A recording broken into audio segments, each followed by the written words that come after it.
This is The Difference Makers, a Paladin Security podcast. Each week, we take you inside the world of security for a first-hand look at the inner workings of the industry. But it's about more than just protecting property and manning events. It's about going above and beyond to make the world a safer and friendlier place.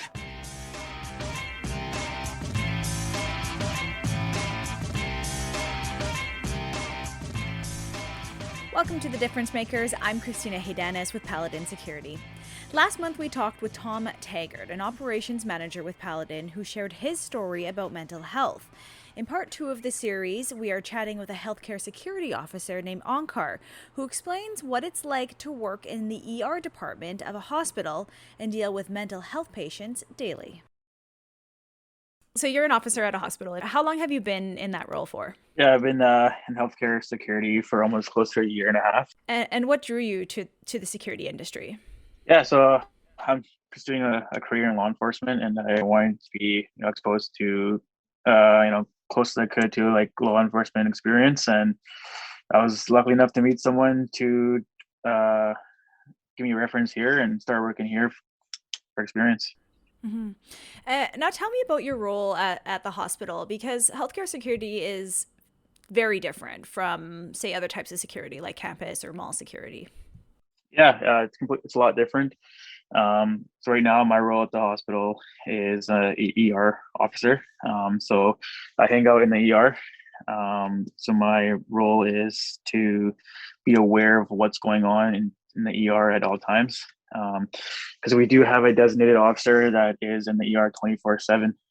So yeah. And what are the challenges that come along with that type of role? Like, do you need specific training for it, or is it just other types of things that you need to learn compared to, say, in just a regular officer role? Yeah, I mean, there's a lot of challenges for sure. I think biggest way I've learned working in the ER is firsthand experience. The big challenge is that a lot of people think the hospital is public, but it's not. It's private. So when we inform someone that, hey, look, due to behavior or whatnot, like you can be refused medical if you are not taking directions from clinical staff. So that's a big challenge because people feel like it's their right to be in the hospital and anyone can just say go inside and use a washroom, like it's open to the public, but it's not. So a lot of people forget that, I guess. Yeah. So and being in the ER, it's also high stress situations usually. Is that the case? Oh yeah, it's your brain's always on. So like when in the ER we have our own little kiosk booth there, and so that's where the ER guard will hang out when he's not on the calls, and the whole time you are on alert of who's coming in, who's going out, and what's interacting with clinical staff and patients. Did it take you a while to get used to the type of, I don't want to say people, but like just the patients, like that they're like in the ER, especially like, they're stressed out, they need attention immediately. So like, did it take you a little bit of time to get used to that? Yeah, it did, because it's definitely a different job from my previous. It's not a typical job that you would expect, and so there is a lot of stress because you do have to remember that these patients are stressing themselves, like you said. And you do have to be patient, but a lot of times they can get impatient as well, just waiting a long time or whatnot, or just being uncomfortable. So that it can be stressful because a lot of times they don't really care what you have to say. So the best thing to do is just kind of hear them out and see what you can do for them to make their time better. For sure. Did you know what to expect when you went into the position? So when I originally got the job in healthcare security, I had no idea. So when I first got here, I had a pretty big call, but it definitely, got my attention and got me to learn pretty quick. So as in the ER, it's a senior role, so you have to apply for it. So I had an idea, but you don't really realize the stress that comes with the job until you start working as an ER officer. For sure. Tell me a little bit about some of the situations that you do have to deal with. I mean, you don't have to go into too much detail, but just what they range from, like what you're dealing with on a daily basis. Yeah, so it can go from like from doctor interviews, as in standbys, to aggression. So it can go 0 to 100 pretty quick. So on a normal day, yeah, you could be doing standbys, doctor interviews, or clinical staff and nursing, dropping off food for the patients, and we're always present for that. And we're also so the aggression, it can be anything from verbal or physical, and so it's one of those things that you always have to be ready for. Yeah, so I would say, yeah, a lot of standbys and aggression calls. Yeah. Right. And you do deal with a lot of mental health situations too at hospitals. Not just you, but just in general at hospitals. So, like, can you explain what that's like for someone going into a situation like that you don't maybe fully understand how a person will react or what they want or that type of thing? Yeah, I think that's what like kind of like where the mental health or mental health comes into, I guess, because like you hear a lot of things that what the patients are going through, and some of it can be really sad. Um, and hearing what they're going through, it's not easy. Um, and then that goes on to with aggression as well, because that's not it's a lot of mental illness there too. And but yeah, so like I guess in the ER, like there's there's a psych ward there. And what happens is a doctor will see a patient, and if the doctor has any concerns on this patient, they will get certified in the mental health. And what happens is they'll get moved to this room until they get reevaluated by a psych doctor. So a lot of times they could be happy with that, and a lot of times they could be upset about that. So that depends how the interaction goes with clinical staff and security, I guess. What has been the hardest thing for you to handle when it comes to dealing with an aggressive patient or anything to do with mental health that has been a struggle for you? I would say the hardest thing is for mental health is that when a patient is agitated or um, like when they're gonna do something, they're gonna do it, and sometimes de-escalating the situation is very tough. So like the best thing you can do is try your best, and 90% of the time it goes well. And then when it doesn't go well, unfortunately, due to their condition, sometimes you are going hands-on with the patients or not even the patients. How do you prepare for something like that? Like, do you tell me a little bit about the training that goes into it, or is it just learning every day, or what kind of goes into it for you? Yeah, I think every day you learn every day, working hands-on. That's how I've learned. Every day, like you might go through a situation or in a call, and you feel like that could have gone better. So you improve that way, or that's how I improve. Um, so the biggest thing is to remember is what you're saying and how you're saying it, because that goes a long ways. So just remembering every day like how to improve after each call. Yeah, no, that's such a good point about what you were saying about what you're saying, how you're saying it, because I think words are so powerful that you never know uh, how they might hit somebody else. And if you can kind of de-escalate a situation, then words are usually a good way to do it first overall, I suppose. Yeah, um, yeah. Because at the end of the day, it's all our safety, right? So for sure. Now, the team that you work with, it sounds like you guys are pushing for change and trying to do things differently. Tell me, like, what kind of difference you're hoping to make at the hospital. yeah, so uh, we definitely want to like bring in some sort of like mental health for our team, um, and also training. So in the mental health part, it's basically just because in in the ER alone, there's a lot of like back-to-back calls.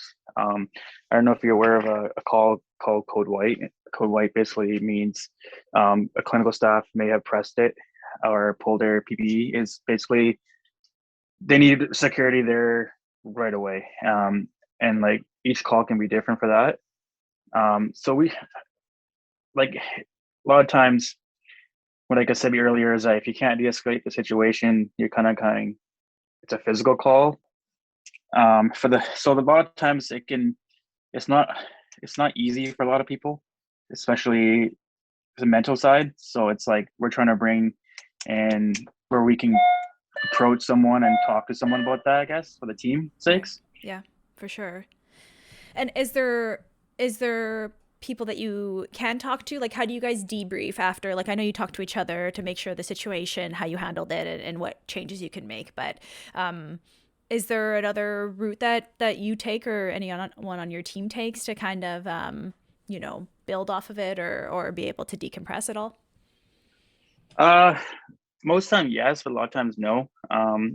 So like you mentioned there, it's like yeah. So we'll go to a call, and once the call's over, we'll have a debrief, and we'll ask how everyone's doing.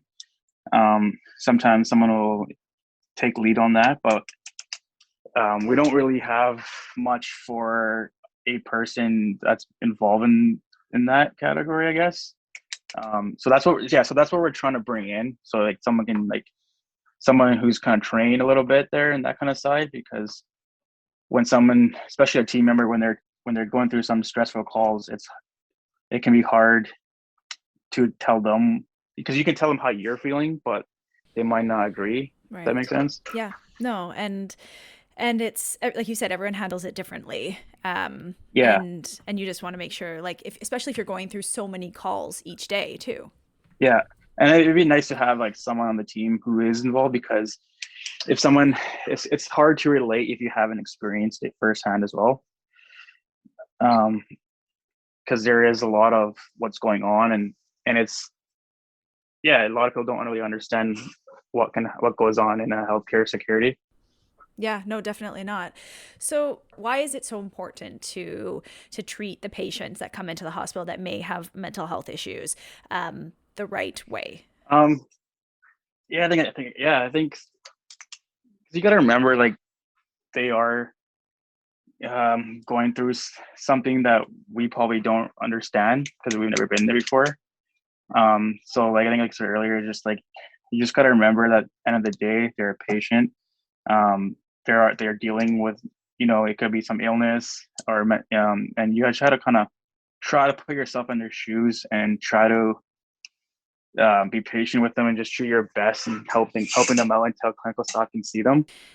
What do you love about what you do?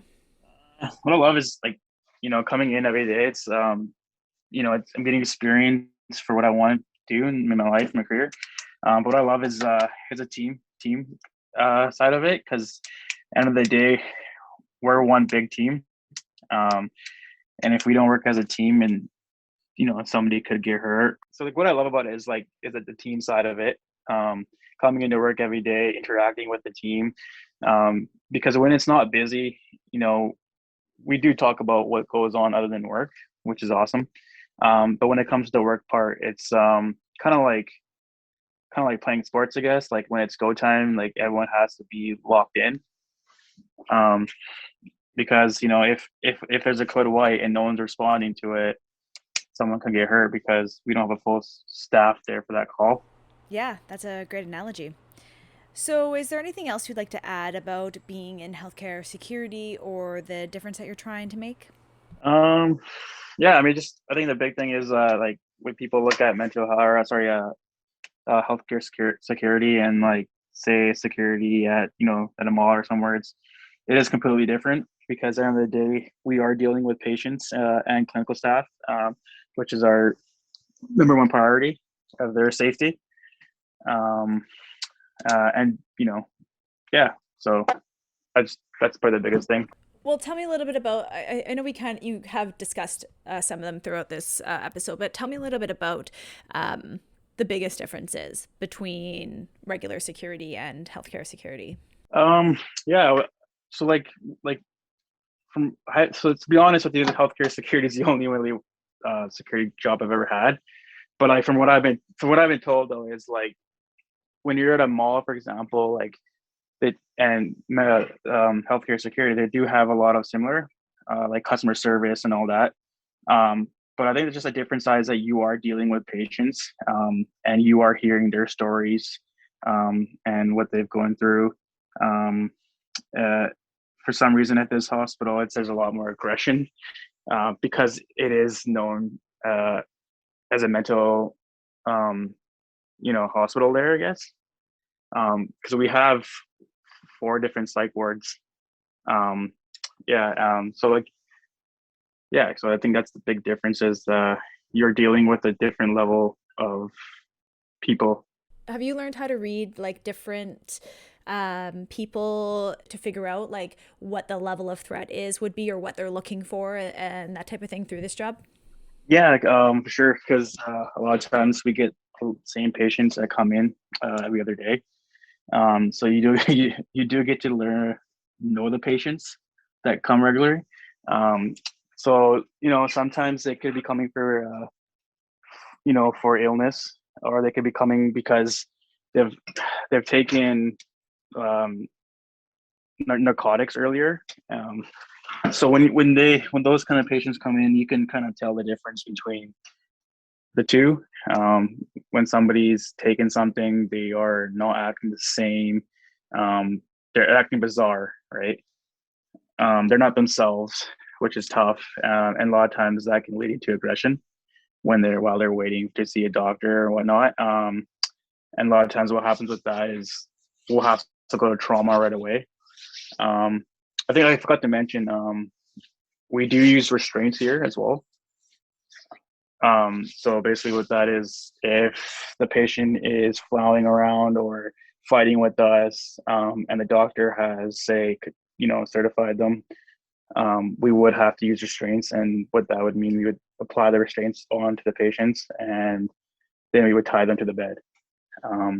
So they won't be allowed to leave, and they'll be tied to the bed.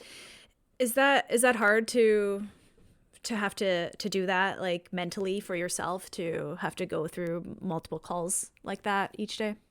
Yeah, it definitely is. Because at first, when you're doing it, it doesn't feel right, because you're tying a person to the bed, right? And a lot of times they'll be fighting with you, saying they want to go home, or they want to leave, or they're just going through a lot of stress, which makes it real tough. But then you start to realize that you're doing it to help them as well in the end.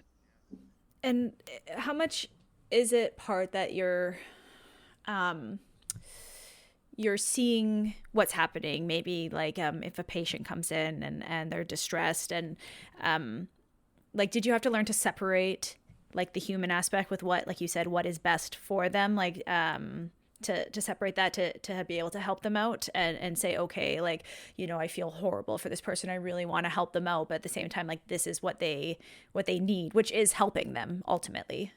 Yeah, like you said it best.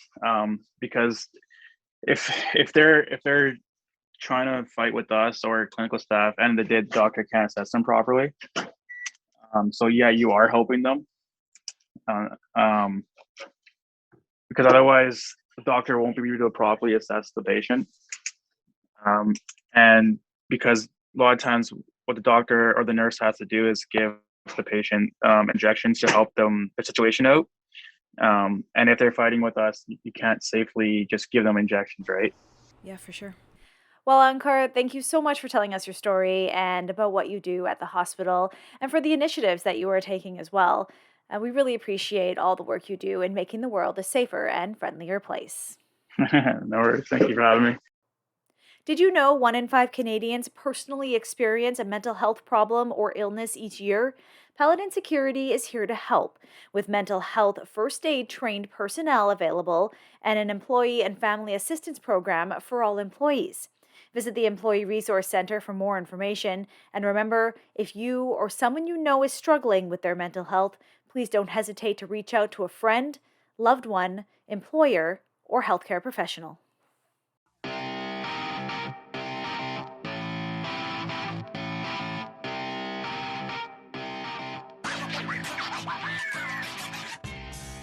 Thanks for tuning in to another episode of The Difference Makers. Next month, we explore the world of training.